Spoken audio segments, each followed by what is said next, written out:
Friends, welcome to my channel. ఈరోజు అయితే మేము రొయ్యల కూర అయితే చేయబోతున్నాం. దానికోసం కొంచెం నూనె తీసుకోవాలి. చూడండి ఫ్రెండ్స్, ఇప్పుడైతే కొంచెం జీలకర్ర అయితే వేసుకోవాలి. జీలకర్ర వేసేసుకున్న తర్వాత ఆనియన్స్ వేసుకొని అయితే బాగా వేగించేసుకోవాలి ఫ్రెండ్స్. నెక్స్ట్ కరివేపాకు వేసుకొని బాగా వేగించేసుకొని కొంచెం పచ్చిమిర్చి వేసుకొని బాగా అయితే తిప్పేసుకోవాలి ఫ్రెండ్స్. నెక్స్ట్ టమోటాలు వేసి అయితే బాగా తిప్పేసుకోవాలి. మనం టమోటాలు అవన్నీ వేసేసి అయితే బాగా ఇప్పుడైతే ఒక స్పూన్ సాల్ట్ వేసుకొని మళ్ళీ బాగా తిప్పేయాలి, అంత కలవాలి కాబట్టి. కొంచెం పసుపు వేసుకొని అయితే బాగా అయితే తిప్పేయాలి ఫ్రెండ్స్. చూడండి ఎల్లో కలర్.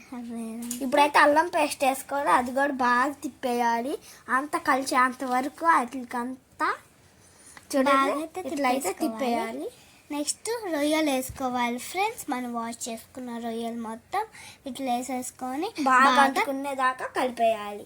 బాగా అంటే బాగా కలుపుకోవాలి ఫ్రెండ్స్. అంటుకునేంత వరకు కలిపేయాలి.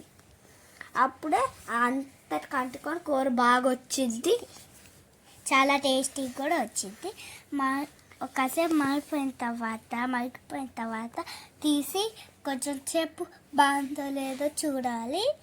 చూసిన తర్వాత వేయిందో లేదో చూసిన తర్వాత ఇప్పుడైతే కొంచెం సేపు అట్లా తిప్పాలి. తిప్పితే ఇంకొంచెం అన్నిటికి అంటుకుండిద్ది కాబట్టి ఫస్ట్ అంటుకోలేని దానికి అంటుకుండిద్ది. ఇప్పుడైతే కొంచెం కారం వేసుకోవాలి, స్పూన్ నిండా. ఇప్పుడైతే 2 స్పూన్లు కారం వేసుకొని బాగా అయితే తిప్పేసుకోవాలి. కలర్ చేంజ్ అయ్యే వరకు అయితే బాగా తిప్పేసుకోవాలి ఫ్రెండ్స్. చూడండి, మేమైతే బాగా అయితే తిప్పేసుకున్నాం. కలర్ అయితే చేంజ్ అయిపోయింది. కొంచెం అయితే ఇంట్లో చేసిన గరం మసాలా వేసేసుకొని బాగా తిప్పేసుకోవాలి ఫ్రెండ్స్. చూడండి, కలర్ అయితే సేమ్ అట్లాగే ఉంది. బాగా అంటే బాగా తిప్పేసుకోవాలి మనము. చూడండి, మొత్తం అయితే వేగిపోతుంది. ఇప్పుడైతే మూత పెట్టి కాసేపు ఉంచాలి. కాసేపు ఉంచిన తర్వాత చూడండి ఎట్లా వచ్చేసిందో. ఫుల్ రెడ్లో అయితే వచ్చేసింది. ఇంకా మనం టేస్ట్ చేయాల్సిందే.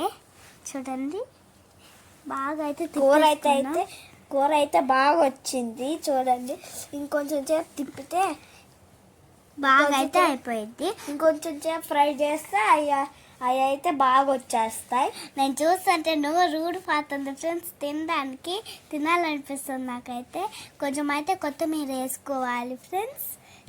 కొత్తిమీర కొంచెం వేసుకొని బాగా అయితే తిప్పేయాలి. చూడండి, మొత్తం కలిసే వరకు తిప్పేయాలి. ఒక చాటే ఉండకూడదు, మొత్తం కలిసే వరకు తిప్పేసుకొని ఒక స్పూన్లో అయితే చూడాలి కొంచెం తీసుకుని ప్లేట్లో అయితే ఇప్పుడు వేసేసుకుంటున్నాం. చూడండి, ఇప్పుడైతే మొత్తం వేసేసుకున్న తర్వాత అన్నీ చేర్చుకొని తినిపోతున్నా. చూడండి, ఇప్పుడైతే కలుపుకుంటున్నాము. చూడండి, నేనైతే ఇప్పుడు కూర వేసుకొని కలుపుకొని తింటున్నా. చూడండి, టేస్ట్ మాత్రం సూపర్ ఉంది. మీరు కూడా ట్రై చేయాలంటే మన ఛానల్లోకి వెళ్ళి ట్రై చేయండి. Thank you for listening my speech.